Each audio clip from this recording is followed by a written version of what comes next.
283 adalah 283,14 ya. Nah, H2 ya. V1-nya tadi ya diketahui ya.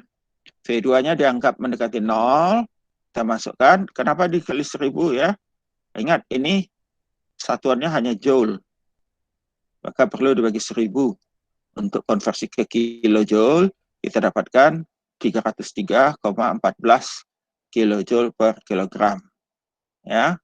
Nah, dari tabel A17 suhu yang berhubungan dengan entalpi ini adalah, kalau tabel 17 ini untuk udara adalah 303,3 K ya, atau naik menjadi 30 derajat Celcius ya.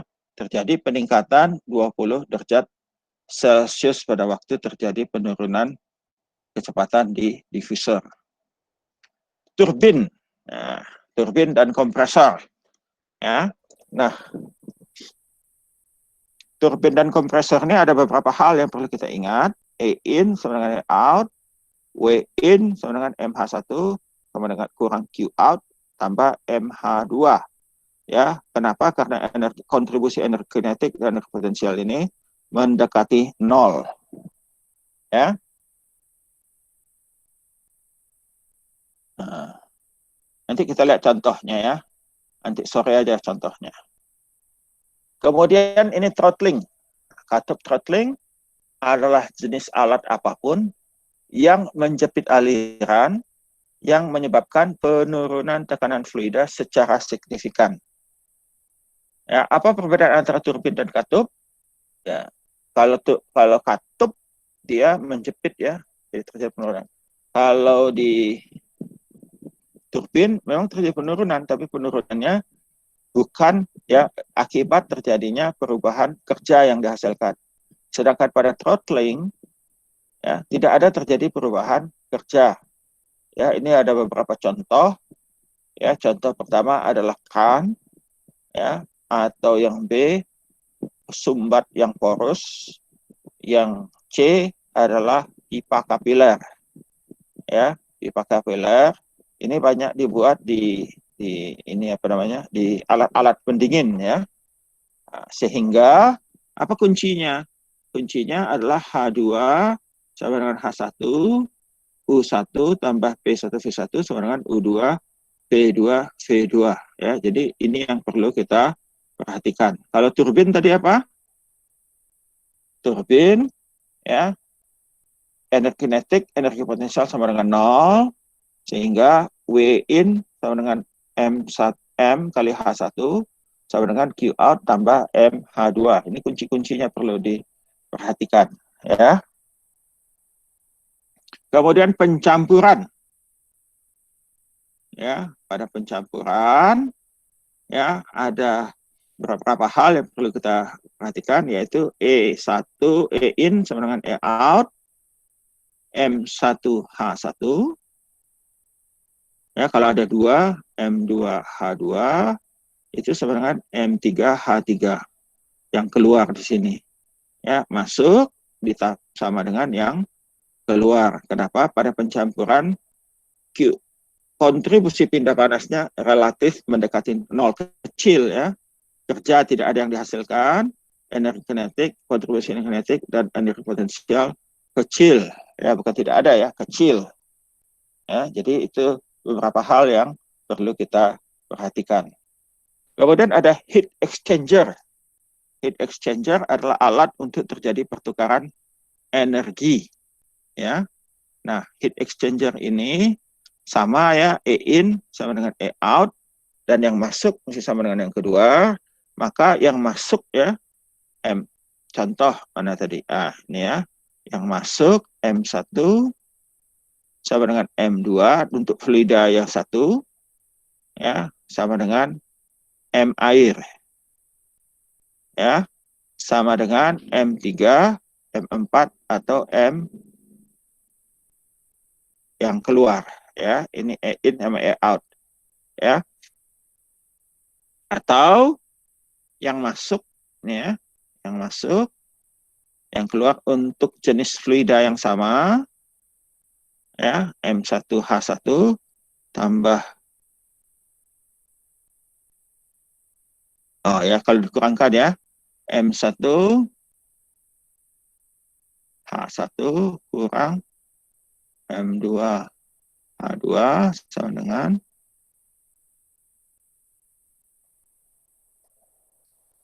dengan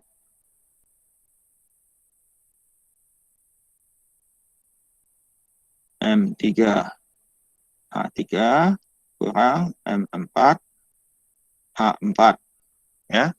Sehingga kalau kita pindahkan ya, kita pindahkan M1 ini ke sini.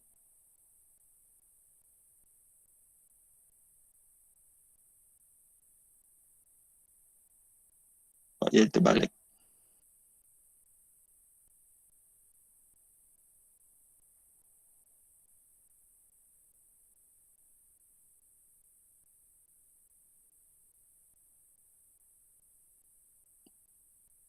Oh, ya.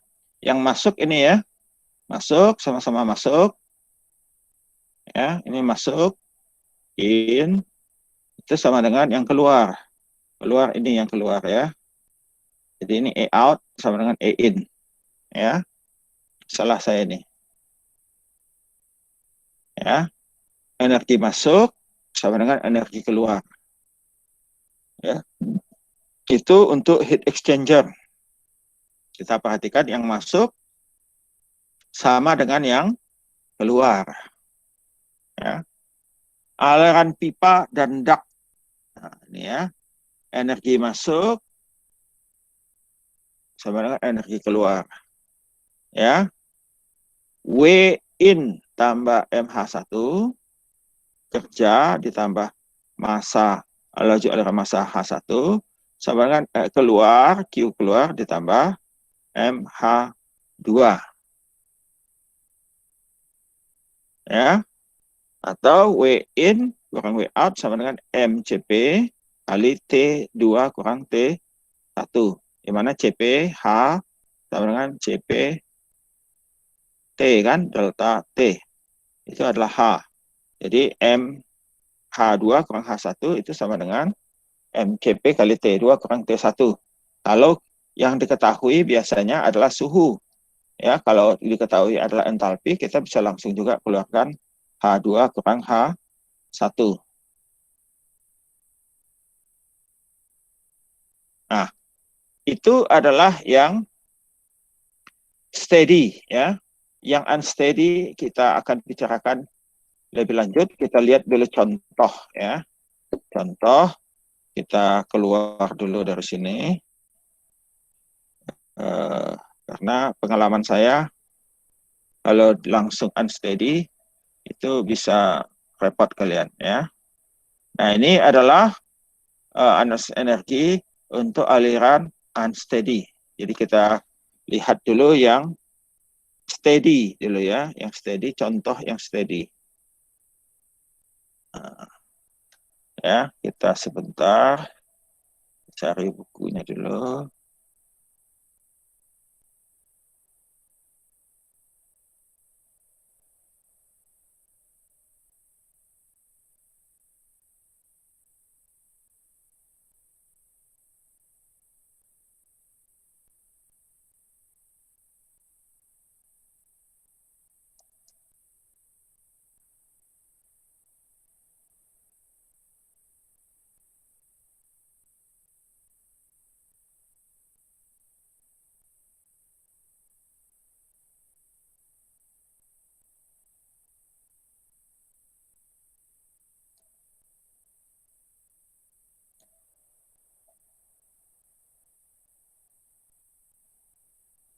Oh, kita cari contohnya saja ya. Contoh soal.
Ntar ya, kita tempel dulu.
Oke, ntar ya, kita bagi sekarang.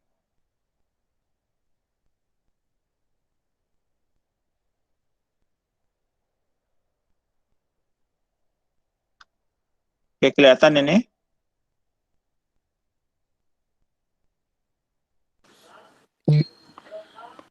Kelihatan? Kelihatan, Pak. Oke, ya. Nah, ini contoh turbin ya, kita ambil turbin. Kelihatan, Pak.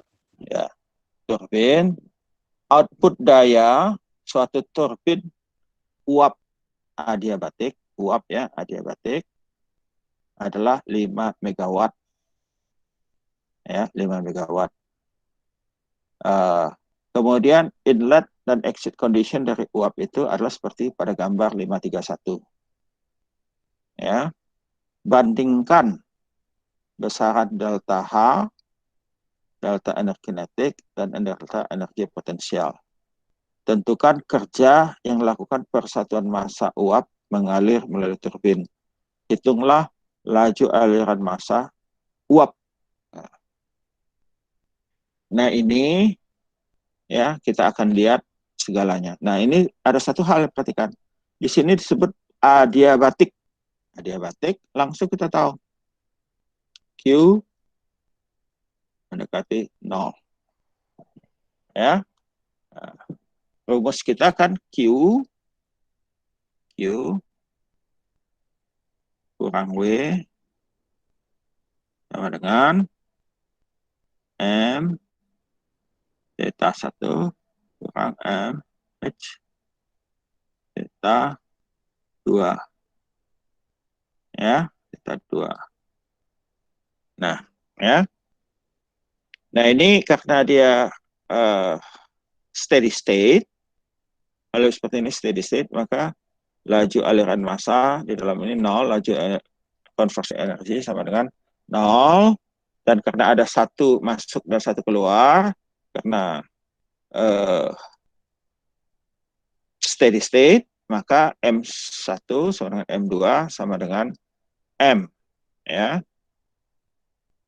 Nah, kita lihat ini ya, yang masuk V1-nya 2 megapascal, suhu 400 derajat Celcius, V1 kecepatannya 10 meter per detik, dan ketinggian tempat masuk ini 10 meter. Keluar dalam bentuk 15 kilopascal. 15 kilopascal. X2 ada mutu ya. Mutunya 0,9. V2 180, Z2-nya 6. Jadi masuk di atas, keluar di bawah. Bedanya berapa? 4 meter ya. Jadi turbinnya cukup besar ya. Besar sekali. Kenapa? Karena yang keluarnya juga besar, 5 megawatt ini.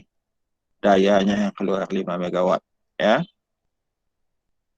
Nah, tentu kita cari data untuk ini dulu. 2 megapascal 400 derajat Celcius dan 15 megapascal mutu 90 ya. Pada tabel super panas 2 megapascal 100 400 didapatkan hanya 32484 kilojoule per kilogram ya. Kemudian pada waktu exit kita dapat gunakan saturated liquid vapor ya pada tekanan 15 kilopascal. Entalpi pada kondisi ini adalah H2, HF-nya dilihat di 15 kilopascal, X2 kali HFG-nya diketahui di 15 kilopascal, kita masukkan datanya, kita dapatkan 2361,1 ya. Nah, jadi tadi Q kurang W sama dengan M H1 tambah V1 kuadrat per 2G tambah GZ1 ya, kurang M H2 tambah V2 kuadrat per 2G tambah GZ2. Ini sama dengan 0, kita dapatkan minus W sama dengan M kali H1. 3248,4 kilojoule per kilogram K. Ini M-nya. W diketahui ya. W diketahui 5 megawatt. Nah, minus 5 megawatt.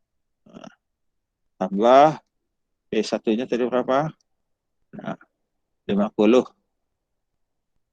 2500 kuadrat ya.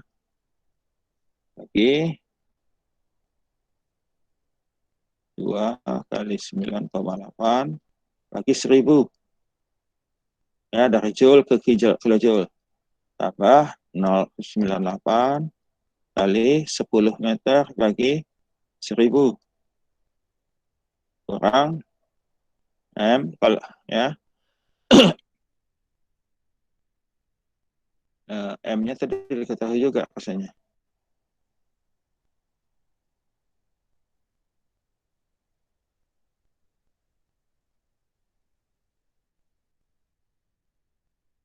Oh, ini ya dibedakan dulu ininya ya. Beda delta H. Delta H kita dapatkan 887 energi kinetik, bedanya hanya 14,95 energi potensial. Ya, bukan tidak ada, tapi kontribusinya ke sini relatif kecil. 14 ke sini ya. Berapa itu? Nggak sampai 1% pun nggak sampai. 0,5% ya. 0,5%. Nggak sampai lah 0,75%. Jadi bisa diabaikan ya.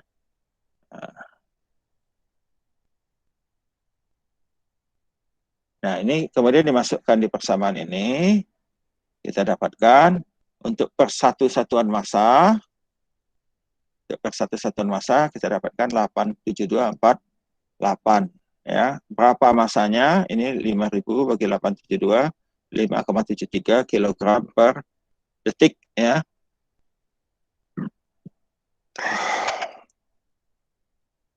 Ya. Jadi tadi kontribusi energi apalagi ini ya 0,04. Sedangkan 1495 aja hanya 0,7 ya. 88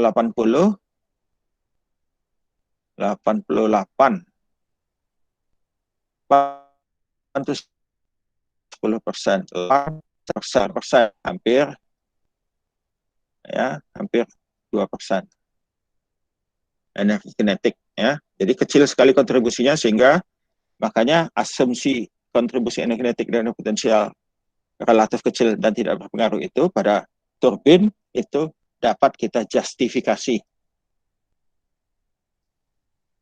Nah, yang kedua adalah refrigeran 134 memasuki pipa kapiler suatu refrigerator sebagai cairan jenuh pada tekanan 0,8 megapascal dan di throttle ke tekanan 0,12 megapascal. Tentukanlah kualitas refrigeran pada kondisi akhir dan penurunan suhu selama proses ini. Nah, ya. Kita lihat ini tadi ya 0,8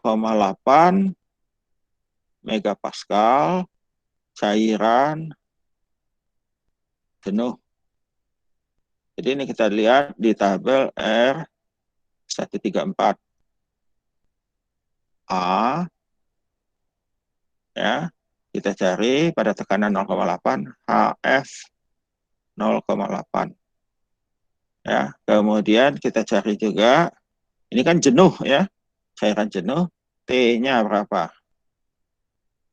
Dan kemudian sama pada masih R134, ya, R134 tapi tekanan 0,12 megapascal. Kita cari HF-nya, HFG sama dengan HG. Nah, ada kuncinya. Kuncinya HF 0,8 sama dengan H campuran 0,12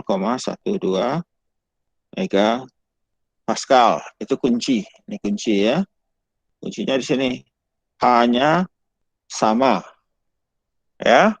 Dan berbasis itu kita lihat ya, kalau penurunan suhu, lihat aja nih suhunya berapa, ini suhunya berapa.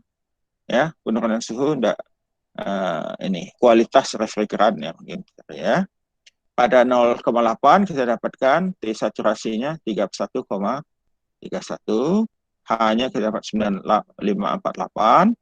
Pada tekanan ini ya 0,12 H2 sama dengan H1. Ya, kita dapatkan HF-nya 22,47, Hg-nya 236,99, suhu saturasinya 22 ya. Nah, delta T-nya tinggal ini aja. Ya. Jadinya 53,63. Nah, delta T-nya ya, terjadi penurunan suhu sebesar 53,63. Kalau mutunya ya H dengan HF tambah X HFG ini pada tekanan 0,12 ya. Tinggal kita bagi X sama dengan H2 ini ya kurang HF bagi HFG. H2-nya ini 95,94, HF-nya dari sini ya 2369-nya itu adalah dari sini HFG, HG kurang HF ya, mestinya ya bisa ada dua ya, ada HFG-nya langsung bisa dikurangkan. Kita dapatkan mutunya adalah 0,34 atau 34%-nya telah berubah menjadi uap. Ini korban ya, korban pada waktu kita throttling, kita paksa suhu entalpinya sama, maka sebahagian ya, sebahagian dari energinya digunakan untuk merubah R134 cair menjadi uap ya. Oke, itu ya. Jadi itu contoh yang paling banyak digunakan. Nanti kita lihat contoh lain ya nanti sore. Nah, kemudian ada analisis energi proses aliran unsteady. Nah, ini tadi yang steady ya. Ini yang tidak steady. Ya, tidak steady ini banyak sekali kasus-kasusnya yang ada